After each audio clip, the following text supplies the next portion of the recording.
So hello guys, welcome to the channel.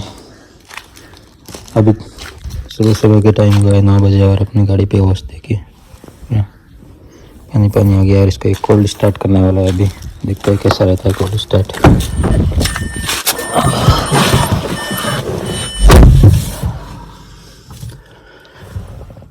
8:52 हो गया। बाहर का टेम्परेचर लगभग 16-17 डिग्री है। अभी करते हैं इसको कोल्ड स्टार्ट। हो गई,